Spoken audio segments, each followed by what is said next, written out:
সুভানপুর নামে এক পুরনো গ্রাম ছিল। গ্রামের চারদিকে খেজুর আর তাল গাছ, কাঁচা রাস্তা, মাটির ঘর আর বিকেলে ধুলোর সঙ্গে মিশে যেত সোনালি আলো। সেই গ্রামে সবাই একজন মানুষের নাম খুব শ্রদ্ধার সঙ্গে নিত, হজরত পীর সাইদ শাহ। তিনি গ্রামের কাজী ছিলেন না, শাসকও ছিলেন না, কিন্তু মানুষের মনে তার মর্যাদা ছিল সবার উপরে। কারণ তিনি মানুষের মুখের ভাষা যতটা বুঝতেন, তার চেয়েও বেশি বুঝতেন মানুষের চোখের ভাষা। গ্রামের এক কোণায় ছোট্ট মাটির ঘরে তিনি থাকতেন। ঘরের সামনে একটা পুরনো নিম গাছ, তার ছায়ায় বসেই তিনি লোকজনের কথা শুনতেন।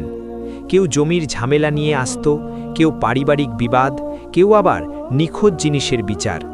কিন্তু পীর সাহেব কখনো তাড়াহুড়ো করে রায় দিতেন না। তিনি বলতেন, সত্য কখনো চিৎকার করে না বেটা, সত্য শুধু অপেক্ষা করে কে তাকে চিনতে পারে। একদিন ভোরের একটু পরেই গ্রামের বাজারের দিকে হইচই পড়ে গেল।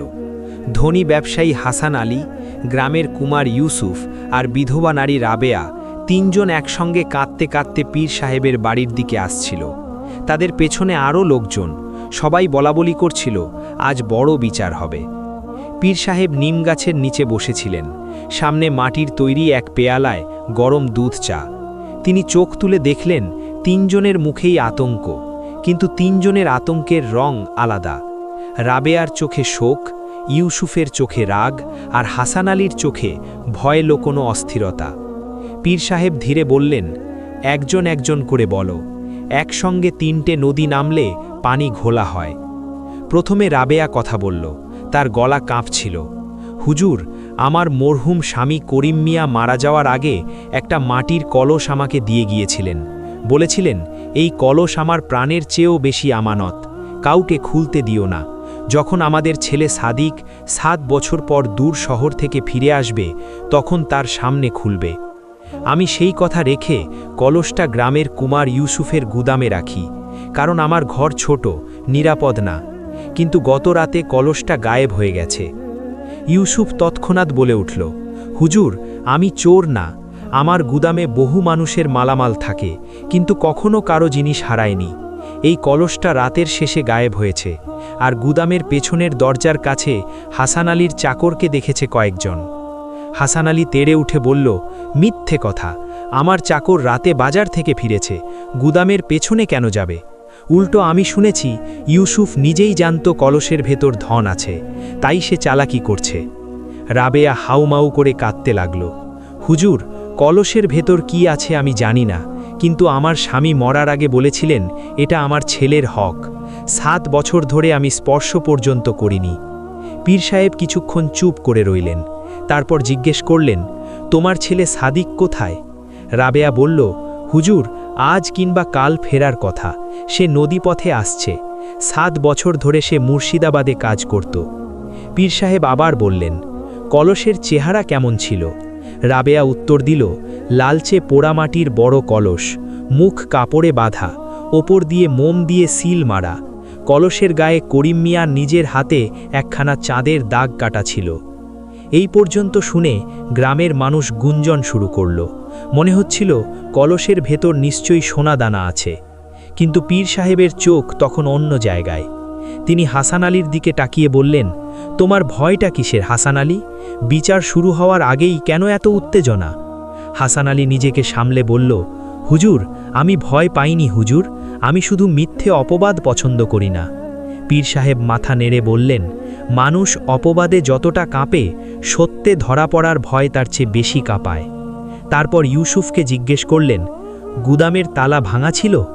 না হুজুর, সামনের তালা অক্ষত, তবে পিছনের ছোট দরজার নিচের কাঠ আলগা করা হয়েছিল। তুমি রাতের বেলা কাকে কাকে গুদামের আশেপাশে দেখেছ? আমি নিজে কাউকে দেখিনি, কিন্তু আমার ছেলে রশিদ বলেছে গভীর রাতে একটা গরুর গাড়ি দাঁড়িয়েছিল। হাসান আলী আবার বলল, গরুর গাড়ি দাঁড়ালেই সেটা আমার হবে? গ্রামে আর কারো গাড়ি নেই নাকি?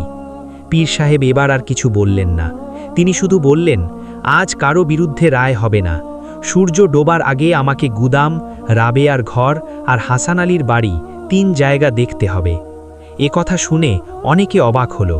গ্রামের এর আগে বিচার মানেই ছিল লোক ডেকে বসানো, শপথ নেওয়া, তারপর সিদ্ধান্ত। কিন্তু পীর সাহেব বরাবরই বলতেন, শুধু কথা শুনে বিচার করলে মিথ্যাবাদী জিতে যায়। প্রথম পর্যবেক্ষণ। পীর সাহেব প্রথমে ইউসুফের গুদামে গেলেন। গুদামের মেঝে শুকনো মাটি, তার ওপর খড় বিছানো। তিনি হাঁটু গেড়ে বসে পেছনের দরজার নিচের অংশ দেখলেন। সত্যি কাঠ আলগা, কিন্তু তার চোখ আটকে গেল মাটিতে। সেখানে খুব হালকা সাদা গুঁড়োর দাগ। তিনি আঙুলে নিয়ে গন্ধ শুঁকলেন, তারপর কিছু না বলে উঠে দাঁড়ালেন। গুদামের ভেতর অনেক কলস, হাড়ি, ঘড়া সাজানো রয়েছে। পীর সাহেব একটা একটা করে দেখে বললেন, ইউসুফ, তোমার কলসগুলোর মাটি কোথা থেকে আসে? নদীর পাড় থেকে হুজুর। আর এই সাদা গুঁড়ো? ওটা তো চুন, মাঝে মাঝে ভাঙা হাড়ির মুখ আটকাতে লাগে। পীর সাহেব কিছুক্ষণ চুপ করে রইলেন, তারপর বাইরে গিয়ে গরুর গাড়ির চাকার চিহ্ন দেখতে লাগলেন। মাটিতে গভীর দাগ নেই, তবে খুব চাপা একখানা রেখা আছে, যেন গাড়ি পুরো বোঝাই ছিল না, কিন্তু হালকা কিছু বয়ে নিয়ে গেছে। তারপর তিনি রাবেয়ার ঘরে গেলেন। কাঁচা ঘর, এক কোণে পুরনো কাপড়, মাটির চুলা, ছোট্ট খাট। সেখানে ধন সম্পদের কোনো চিহ্ন নেই। রাবেয়া মাটিতে বসে বলল, হুজুর, আমি গরিব মানুষ, কিন্তু স্বামীর কথা অমান্য করিনি। পীর সাহেব জিজ্ঞেস করলেন, তোমার স্বামী করিম মিয়া কি কাজ করতেন? মাটির কাজ করতেন হুজুর, কিন্তু সাধারণ কুমোর ছিলেন না। তিনি দূরের মেলাগুলোতে যেতেন, অনেক ধনী লোক তার বানানো জিনিস কিনত। তার কারো সঙ্গে শত্রুতা ছিল? রাবেয়া একটু ভেবে বলল, একজনের সঙ্গে ছিল, হাসান আলীর। বহু বছর আগে হাসান আলী আমার স্বামীকে বলেছিল তার জন্য বিশেষ কিছু মাটির পাত্র বানাতে, কিন্তু স্বামী রাজি হননি। তিনি বলেছিলেন, যে কাজ মানুষের ক্ষতি করে সে কাজ আমি করব না। তারপর থেকেই হাসান আলী তাকে পছন্দ করত না। পীর সাহেবের চোখ সরু হয়ে গেল। কি ধরনের পাত্র? আমি ঠিক জানি না হুজুর, শুধু শুনেছিলাম সেই পাত্রে কিছু লুকিয়ে দূরে পাঠানো হতো। দ্বিতীয় পর্যবেক্ষণ। বিকেলে পীর সাহেব গেলেন হাসান আলীর বাড়ি। বড় ফটক, উঁচু দেওয়াল, উঠোনে গরু, চাকর চাকর, শস্যের গোলা। হাসান আলী খুব ভদ্রতার সঙ্গে তাকে ভেতরে নিলেও তার কপালে ঘাম। হুজুর, আপনি আমার ঘর তল্লাশি করতে পারেন।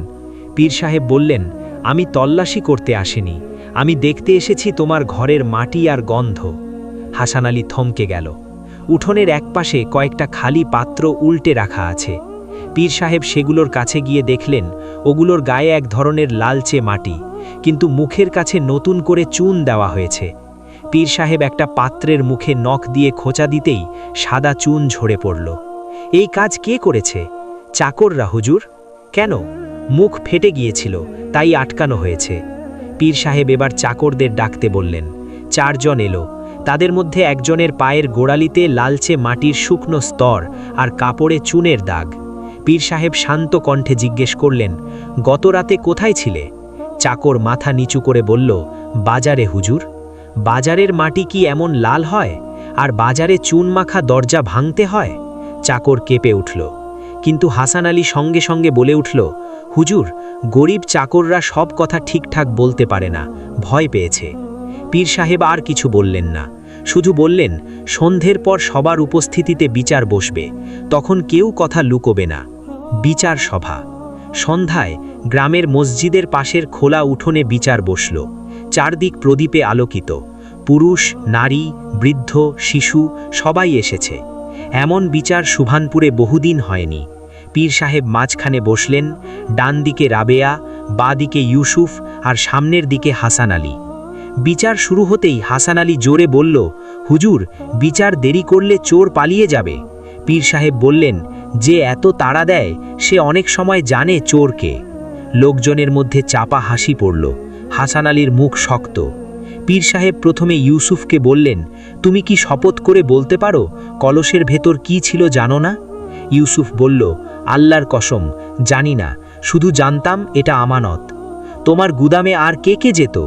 আমি, আমার ছেলে আর মাঝে মাঝে হাসান আলীর লোকেরা মাটির জিনিস কিনতে আসত। এবার রাবেয়াকে জিজ্ঞেস করা হলো, তুমি কি কখনো কলস খুলতে চেয়েছিলে? রাবেয়া কাঁদতে কাঁদতে বলল, হুজুর, আমার অভাব ছিল, অনেক রাত না খেয়ে থেকেছি, তবু স্বামীর আমানত খুলিনি। তারপর পীর সাহেব হাসান আলীর দিকে ফিরলেন। তুমি বলো, তোমার বিরুদ্ধে অভিযোগ কেন আসছে? হাসান আলী গলা উঁচু করে বলল, কারণ আমি ধনী, গরিবের কাছে ধনী সবসময় সন্দেহজনক। গত রাতে তোমার গরুর গাড়ি বের হয়েছিল? হ্যাঁ, শস্য আনতে। কোথা থেকে? পশ্চিমের মাঠ থেকে। সাক্ষী? আমার দুজন চাকর। পীর সাহেব বললেন, যে সাক্ষী নিজেই অভিযুক্তের রুটি খায় তার সাক্ষ্য আধা, পুরো নয়।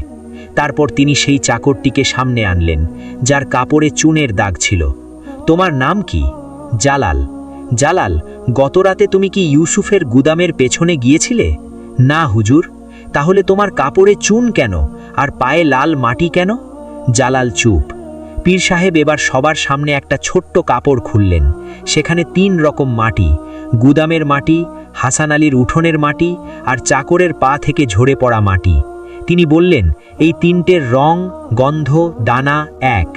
মাটি কথা বলে, শুধু মানুষের কান থাকতে হয়। লোকজন রাবেয়া হতবাক।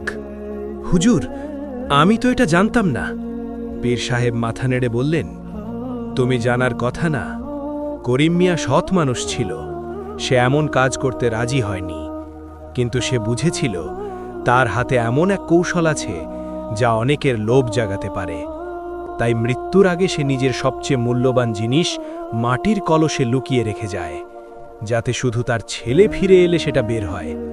হাসান আলী এবার দাঁড়িয়ে গেল। সবই অনুমান, কলস কোথায়? পীর সাহেব বললেন, কলস এখানেই আছে। সবাই স্তব্ধ। এখানেই? অনেকেই একসঙ্গে বলে উঠল। পীর সাহেব ইশারা করতেই 2 যুবক সামনে একটা বড় মাটির কলস এনে রাখল। কলসের মুখে নতুন চুন, কিন্তু গায়ের নিচে হালকা চাঁদের দাগ। রাবেয়া চিৎকার করে উঠল, এই তো আমার স্বামীর কলস। হাসান আলী পিছিয়ে গেল। এটা আমার বাড়ির পুরনো পাত্র। পীর সাহেব বললেন, তোমার বাড়ির পাত্র হলে গায়ে করিম মিয়ার কাটা চাঁদের দাগ কেন, আর মুখে নতুন চুন কেন? কারণ চুরি করার পর তুমি বুঝেছিলে মোমের সিল ভাঙা যাবে না, তাই পুরো মুখটাই নতুন করে চুনে ঢেকে দিয়েছ। হাসান আলী বলল, এটা প্রমাণ না।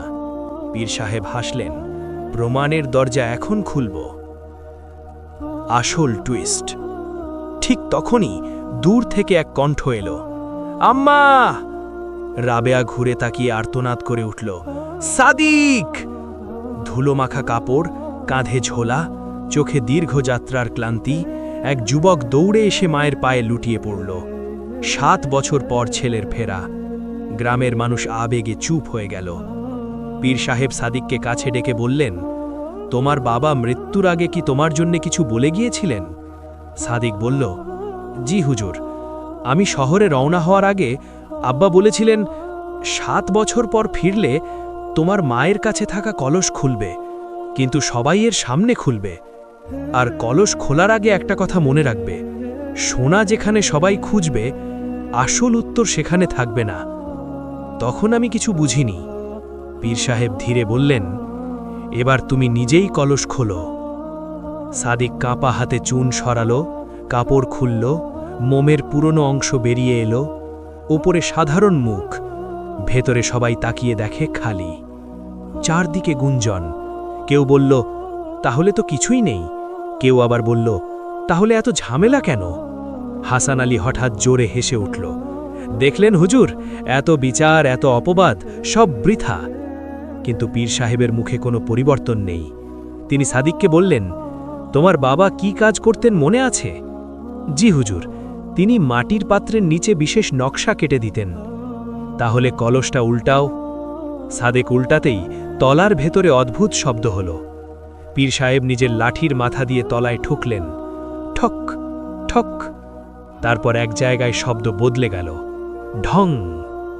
এই যে, পীর সাহেব বললেন, এখানে ফাঁপা ঘর। লোকজন নিঃশ্বাস বন্ধ করে তাকিয়ে আছে। ইউসুফকে দিয়ে সাবধানে তলার পাতলা অংশ ভাঙানো হলো, আর ভাঙতেই ভেতর থেকে বেরিয়ে এলো কাপড়ে মোড়া ছোট ছোট থলে। থলে খুলতেই সবাই অবাক। সোনা না, রূপো না, বরং পুরনো দলিল, জমির নকশা, ঋণের হিসাব আর কয়েকজন গ্রামের মানুষের জমি বন্ধক রেখে হাসান আলীর অবৈধ দখলের প্রমাণ। সবচেয়ে শেষে বেরোলো একটা চিঠি। পীর সাহেব চিঠিটা খুলে সাদিককে পড়তে বললেন। সাদিক কাপা গলায় পড়তে লাগল, বিসমিল্লাহির রহমানির রহিম, যদি এই কলস আমার ছেলে সাদিকের হাতে পৌঁছয় তবে জেনে রেখো এই গ্রামের বহু গরিব মানুষের জমি ছলচাতুরিতে কেড়ে নেওয়া হয়েছে। হাসান আলী আমাকে জোর করেছিল এমন পাত্র বানাতে যাতে চুরি করা সোনা আর নকল দলিল দূরে পাঠানো যায়। আমি রাজি হইনি। পরে আমি গোপনে তার হিসাবের কাগজ সংগ্রহ করি, কারণ মৃত্যুর আগে অন্তত সত্য রেখে যেতে চেয়েছিলাম। আমি জানতাম একদিন হয়তো আমাকে মেরে ফেলবে বা আমার পরিবারকে ভয় দেখাবে, তাই সব প্রমাণ এই কলসের তলায় লুকিয়ে রাখলাম। যে মানুষ এই কলস চুরি করবে সে নিজেই নিজের অপরাধের দিকে হাত বাড়াবে। চিঠি পড়া শেষ হতে না হতেই উঠানে হইচই পড়ে গেল। গ্রামের কয়েকজন বৃদ্ধ সামনে এসে বলল, এই দলিল তো আমার বাবার জমির। আরেকজন বলল, এটা আমার চাচার বন্ধকের কাগজ। আরেকজন চিৎকার করে উঠল, আমাদের জমি জোর করে নিয়েছিল। হাসান আলীর মুখ ফ্যাকাশে, সে পেছাতে লাগল, সব মিথ্যে, মৃত মানুষের লেখা কে মানে? পীর সাহেব গম্ভীর স্বরে বললেন, মৃত মানুষের লেখা না মানলেও জীবিত মানুষের কাগজ মানতে হয়। এখানে তোমার সিল, তোমার হিসাব, তোমার লোকদের নাম সব আছে। আর সবচেয়ে বড় কথা, তুমি কেন রাবেয়ার কলস চুরি করলে? কারণ তুমি জানতেও না ভেতরে কি আছে, কিন্তু নিশ্চিত ছিলে এটা তোমার বিরুদ্ধে কিছু। হাসান আলী এবার পালানোর চেষ্টা করতেই গ্রামের লোক তাকে ধরে ফেলল। সবাই উত্তেজিত, কেউ বলছে মারো, কেউ বলছে গ্রাম ছাড়া করো, কিন্তু পীর সাহেব হাত তুলে সবাইকে থামালেন। না, রাগের বিচার অন্ধ, আমরা সত্যের বিচার করব। তিনি হাসান আলীকে সামনে দাঁড় করালেন। তুমি কি স্বীকার করো কলস তুমি চুরি করেছ? প্রথমে সে চুপ, তারপর দেখে আর উপায় নেই মাথা নিচু করে বলল, জি, আমি আমার লোক দিয়ে আনিয়েছিলাম। কেন? কারণ বহু বছর আগে করিম মিয়া আমার কথা শুনেনি। পরে জানতে পারি সে আমার কিছু কাগজ লুকিয়ে রেখেছে। আমি ভয় পেতাম সাদিক ফিরলে সব ভাস হয়ে যাবে। রাবেয়া কেঁদে উঠল। তাই তো সে মৃত্যুর আগে এত ভয় পেত। পীর সাহেব কিছুক্ষণ নীরব থেকে রায় দিলেন, প্রথমত, রাবেয়ার কলস তার ছেলে সাদিকের হাতে ফিরিয়ে দেওয়া হবে। দ্বিতীয়ত, কলস থেকে পাওয়া সব দলিল গ্রামের প্রবীণদের উপস্থিতিতে যাচাই করা হবে। যে জমি প্রতারণায় নেওয়া হয়েছে তা আসল মালিকদের ফিরিয়ে দিতে হবে। তৃতীয়ত, হাসান আলী তার অপরাধ স্বীকার করেছে। সে যতদিন না অন্যায়ের ক্ষতিপূরণ দিচ্ছে ততদিন তার সম্পদের উপর গ্রামের আমানত থাকবে। চতুর্থত, তার চাকর জালাল সত্য লুকিয়েছে, তবে সে মূল অপরাধী নয়, তাই শর্ত সাপেক্ষে তাকে ক্ষমা করা হবে। সে যা জানে সব খুলে বলবে। তারপর পীর সাহেব রাবেয়ার দিকে তাকিয়ে নরম গলায় বললেন, তোমার স্বামী গরিব ছিল, কিন্তু তার সাহস ধনীদের চেয়ে বড় ছিল। সে সোনা রেখে যায়নি, সত্য রেখে গেছে।